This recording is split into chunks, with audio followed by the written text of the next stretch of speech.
All right, first I had to deal with a circus full of evasives led by the elephant, and now I have to deal with a whole bunch of big threats led by a cow.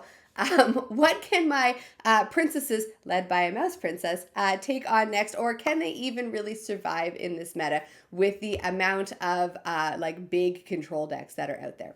Hello, Lorcana lovelies. I am here to talk about my pretty princess deck list of my supportive girlfriends, which is my Amber Sapphire support list. I have been wanting to play this deck and wanting this deck to be good for several, I guess, months now, but I like really put it together after the Bologna challenge. About a month and a half ago, and I'm really excited about it. Really like this list.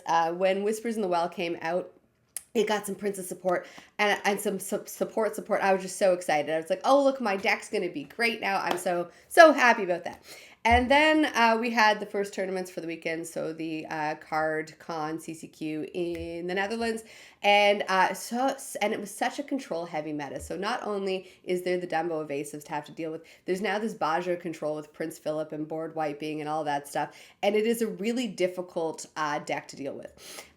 So looking at the control heavy meta, I was looking at my princess list, and I was saying, well, I'm going to have to just kind of like enjoy it on my own, but probably switch to something for the meantime, because there's no way this can beat a control list. I'm going to do a whole other video on this theory, but there's like a rock, paper, scissors to card games. So when you're looking at kind of the rock, paper, scissors theory to it, control tends to beat out mid-range, because mid-range takes enough time to get set up that control, especially with ramp, can go over top of it and just shut down mid-range. Aggro tends to beat control, because as control tries to set itself up and get to that mid to late game where it can really dominate, if aggro is good enough, it can really push the lore early and get it under control and win before control gains control, or make control use up their turns and resources to deal with them, as opposed to pushing their own game forward. Mid-range tends to beat out aggro, mostly because mid-range tempo can like control aggro a little bit more and like take it out piece for piece and be able to kind of climb over top of it to win the game. That's kind of the general rock, paper, scissors. So my princess deck is solidly a mid-range deck. I like mid-range and I like tempo the best. I do like combo. And so when I was originally looking at a control heavy meta, I was thinking my mid-range deck's not going to do it, so I'm going to switch to combo. In fact, I got really excited about combo, and now I'm going to put a combo list together anyways, and it's going to be my sing-along list for anybody who's heard me talking about that and has asked where that is. That's going to come up soon, as soon as I play test with it a little bit more. But I'm talking about princesses today, so I figured it wouldn't do well. Figured I'd do this video, and at the end of this video would be, so, retiring princesses for now. However, it didn't do bad. It actually did pretty well. It was able to hold its own. It was able to win some games. And I'm going to show you those games now. So let's go into the list. Let's talk about my princess control list. Not control. My princess mid-range list. Then we'll look at the Baja control list as like a brief kind of going into the video. And then I'm going to prove to you that this Baja control list can be dealt with. So let's look at the list. All right. This is version 2.1 or 2.2 of my princesses. I'm going to start off right off the bat telling you why Cinderella's not in it, because I get a lot of questions about this, and I go back and forth. I really like the idea of the new Cinderella. The ramping and drawing a card is great. However, the unfortunate part is that you draw the card after you ramp, which I get, because like you ramp as part of the drawing a card cost. However, with this deck, there's not a huge amount of card draw in it. You can see that there's, I mean, Tiana's, not Tiana, sorry. The Queen Sensor Core and Mulan are pretty decent at drawing your cards, but it's not like I have the huge amount of cards in my hand that the Baja Control deck has that plays the Cinderella, which means that often when I play Cinderella, I'm making like the only thing in my hand, and I'm not getting a huge amount of extra value off of her, or the thing in my hand I would like to keep to play, so I'm not actually getting any of the value off of her. She doesn't quest for enough to really make it so that she can really push my game forward, and she's not big enough to really also say that, like she can really like fight or take damage and kind of help clean up the board that way. So I don't think she's a bad card. I can see maybe putting a one of her in, mostly because I have the Enchanteds and I like playing Enchanteds. But when it comes down to it, just kind of ramp card for ramp card, Kita's better. Kita is inkable. They both come in at 4, and Kita lets me look at the top 2 cards, pick which one I'm drawing next, and then put one into my inkwell. On top of that, Kita's a 3/3, so she punches just a little bit harder, which makes her the better choice, in my opinion, for kind of ramp cards. That's my Cinderella thing right now. I very well might take out the Bell Inventor to be able to put her in. The Bell Inventor is a one of in this, mostly because I had 59 cards with me when we went to go test. I had 3 or 4 bells in my deck box because she was in the previous iteration of it. And I just kind of kept her in and said, I don't know, I might need to fight with something, so I'm going to keep a 3/3 in there. That's a princess. She's all right. I mean, I think she's the first one who's going to be cut to either add and enchant it, or more likely to kind of up something else that's in this list to be able to kind of like increase my numbers on things I might want to draw more of. Looking at the rest of the list, Aurora, the early Aurora is a game changer. She is amazing. Her as a one of is great, and I would really, really want to mulligan hard for her. However, not like hard enough that I'm willing to mess up my whole hand for it. 2 of her is even better, and I got a video for that. And so Aurora is kind of like an amazing thing in this list. Elanwi is also great. Just straight up replaces Basil from my previous version because she's a princess with the same stats and support.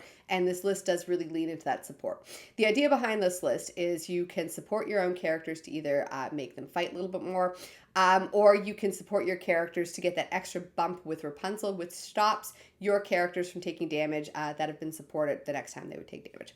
It is really, really impactful to have like the Rapunzel, Alice, and Tiana out there.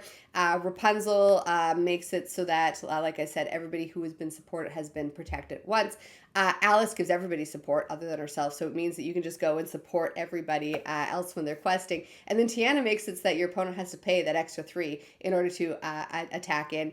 And it's just, the 3 of them are a devastating combo for anybody who needs to challenge in to get rid of your characters, and the Baja Control normally does. So that is kind of like the 3 card kind of combo-ish thing that I really like there. Other really strong cards in the set are in the list are the Ludwig. Pulling something out of your opponent's hand, especially in a control meta, can be game-changing. Taking that ramp from them, taking their answer piece from them, taking their ink from them if they're stuck with uninkables. He is definitely an amazing card, and really, really like him. There's no way I'd ever cut him. Looking kind of at the rest of it, Minnie is kind of like the what the deck is built on, so she's going to be a 4 of in the list. The Beast, Gracious Prince, I like him. He makes my princesses harder to take out and makes them punch harder, which is great. I do really like the Beast. He's a 2 of right now, mostly because I had too many 5 drops and needed to cut some, and I wasn't going to cut the Auroras or Mulans. So the Beast got cut a little bit there. But if my opponent is turning my stuff into ink with Spooky Sight, I can see being able to justify going up on the 4 and 5 drops to be able to kind of get some of the bigger, impactful plays. The Mulan Diplomat and the Queen Sensor Core are the most of the card draw in this deck, like I said. Especially with a princess-heavy list, you should be getting cards off of them both times. I have a 2 of the Horseman Strikes, mostly with the evasives in mind. Prince Philip's evasive, he's a problem. Dumbo and that list is full of evasives, they're problems.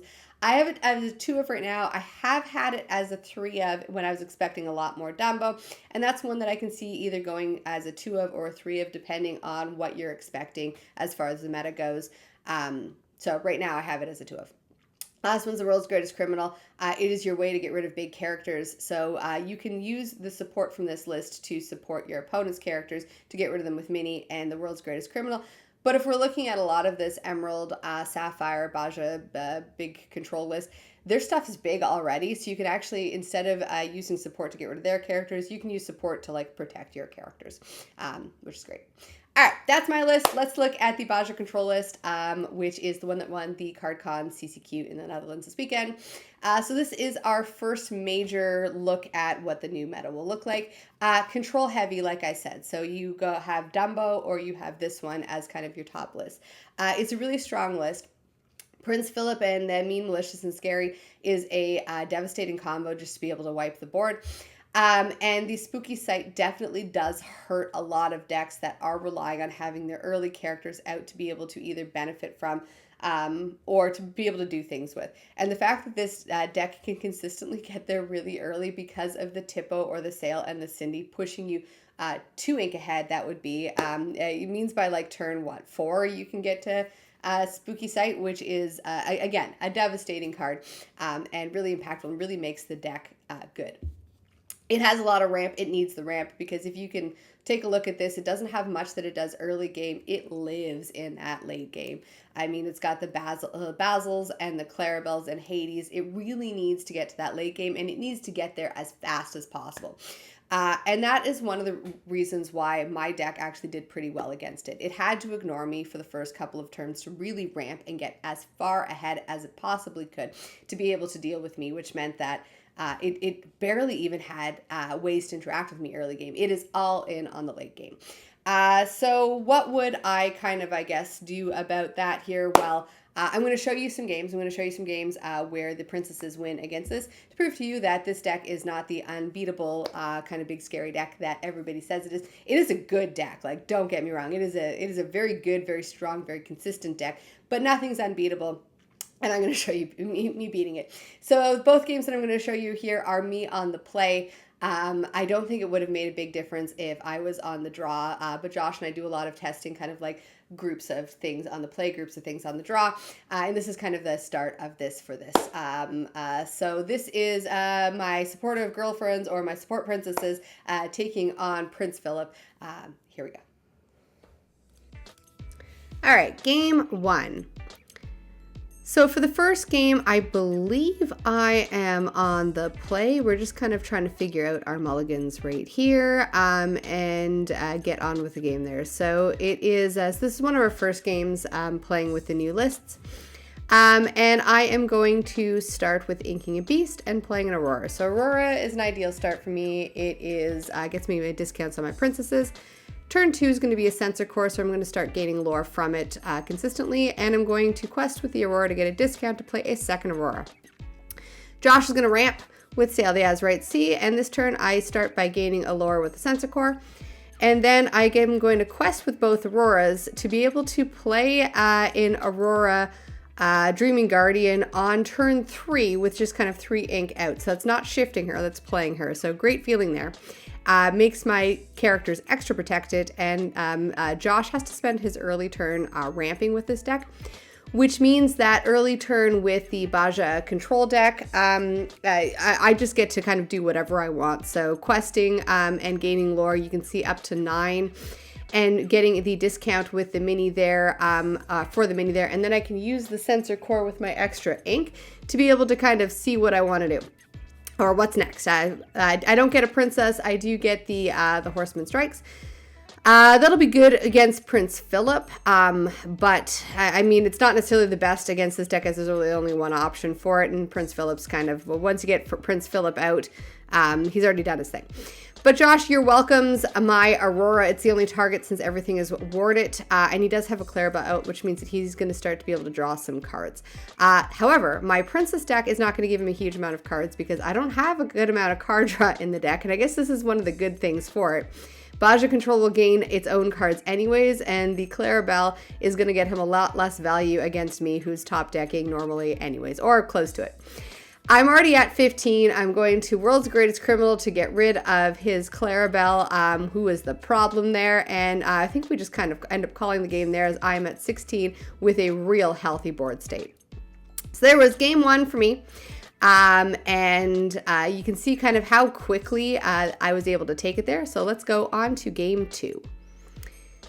Game 2 here, it is Josh is going to get to be on the play. We're just kind of figuring out opening hands and mulligan sequencing here.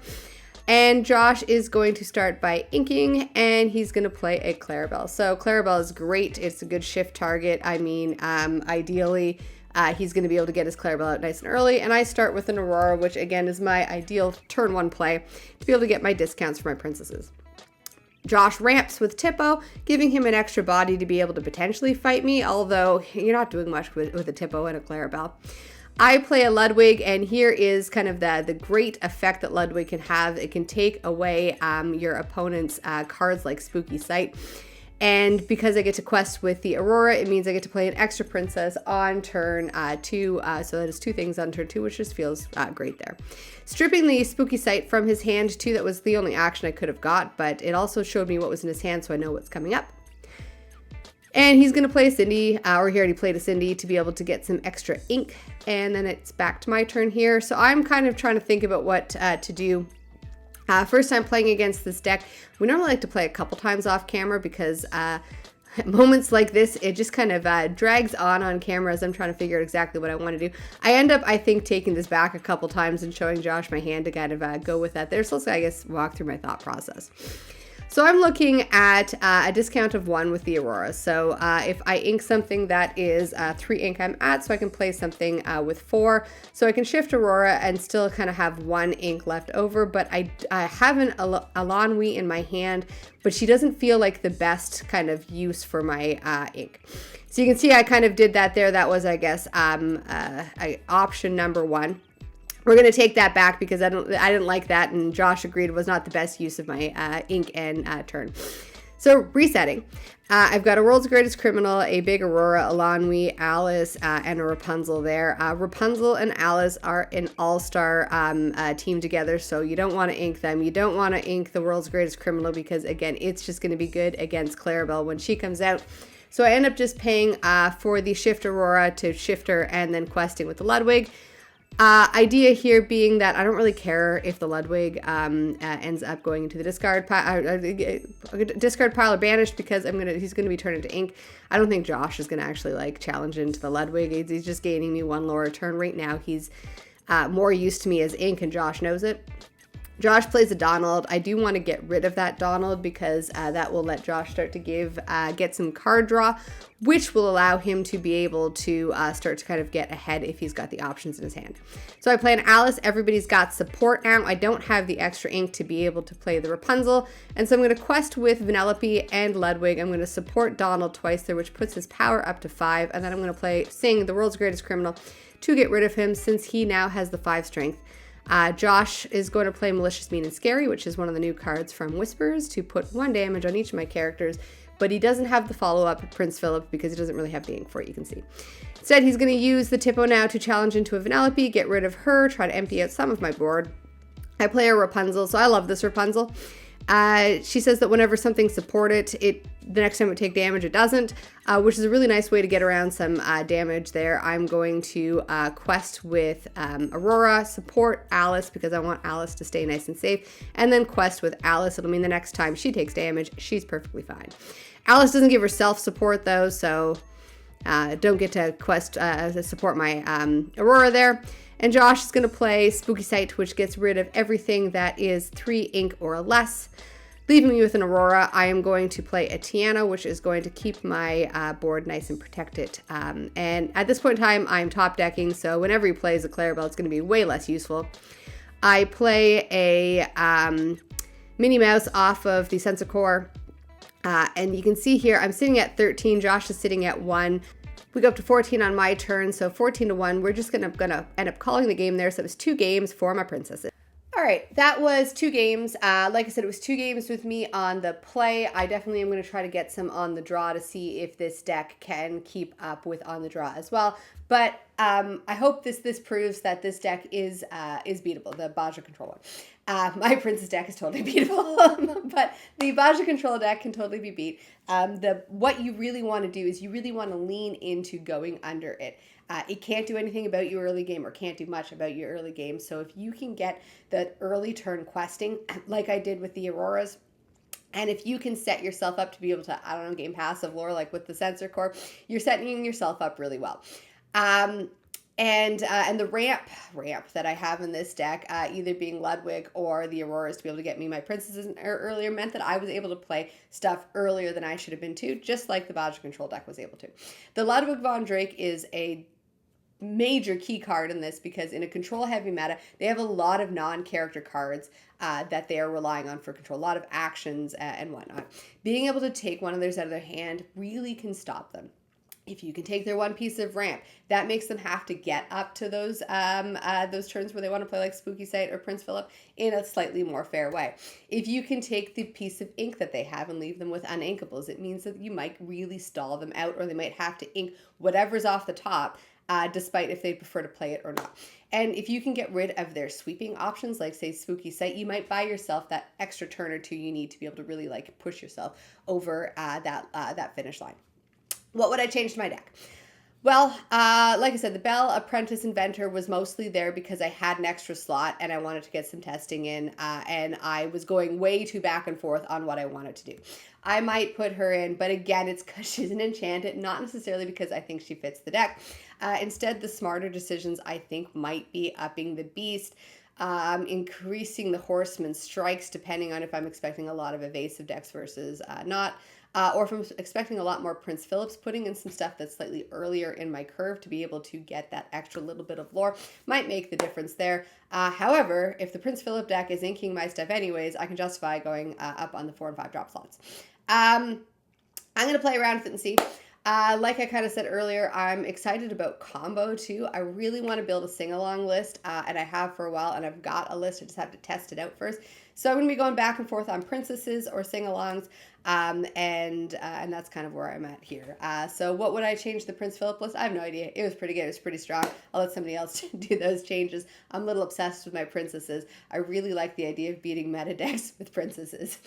All right, so that's what I've got today. Prince Philip and the Cow Control is not unbeatable. It is strong. You do need specific styles of decks to be able to deal with it, or it can run away with the game. So get underneath it, kind of win as fast as you can, and show them that you can win in the sprint still, even if you're not a sprinting deck. So rock, paper, scissors, or like elephant, cow, mouse. My mouse princess won out today, and hopefully it'll be able to win out again next week.